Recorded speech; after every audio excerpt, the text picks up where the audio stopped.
Alright, so the first step in this is to start lashing these poles together.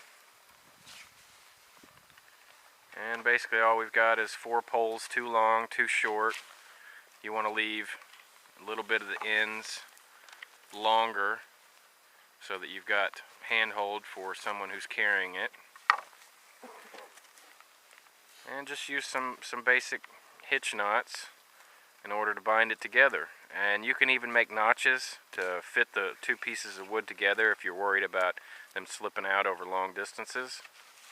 And this is a real quick method for throwing together a better litter than the last one in a short amount of time. Alright, so...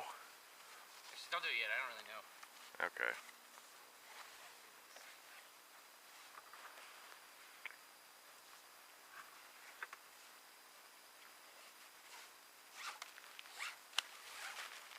Alright, we're shooting.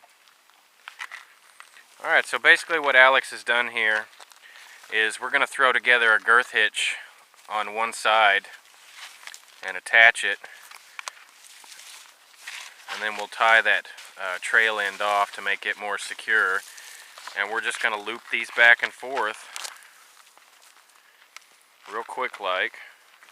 This will be an extremely secure platform. And you don't have to have nice climbing rope like this as long as you've got paracord. And there's really almost no reason that you need to cut rope for any reason. Like over here, this paracord that we've got here is done with one single length, and we just run them in between the two so that you don't have to compromise the length of your cordage.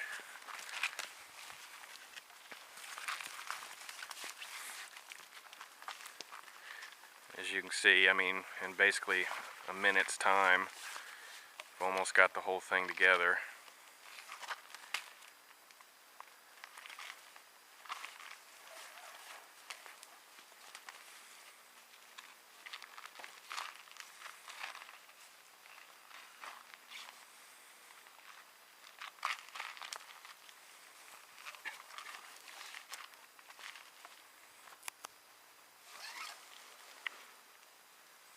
You definitely don't have to be any kind of an expert at knots to put this together. This is a no-brainer. Just a couple of hitches and you're good to go.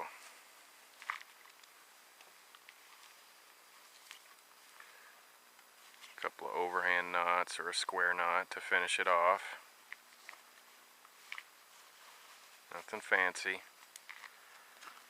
And that's it. Alright, so strung the rope through, and add a thermarest pad or anything that you've got to make it more comfortable for your patient. You don't necessarily have to have this, but if you're carrying somebody out over long distances, especially if you're on some kind of SAR team, you want to make sure that this is the kind of stuff that you bring with you. Plenty of rope, thermarest pads, wet weather gear, things that are going to make your patient more comfortable on the long trip out, because you never really know how long it's going to take. So I'm going to demonstrate how strong this is. And this rope is actually rated for like something like 5,000 or 6,000 pounds, so it's more than enough to get the job done. And this is a really good method. You know, if you've got to carry somebody out, this is probably going to be your go-to if you've got the materials. Alright, so that's how you throw one together. We literally took all of about 5 minutes to do that. You know, you cut 2 long logs, 2 short logs, and run some rope in between it, throw a thermarest pad, and you've got a makeshift litter.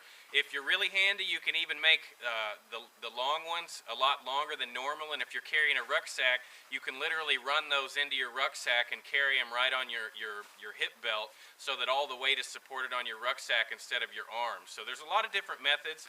There's even more methods than this. We could probably do at least 4 or 5, but this ought to give you a basic toolbox for you search and rescue guys or people who do a lot of backpacking, how you can get your friends out if they get injured.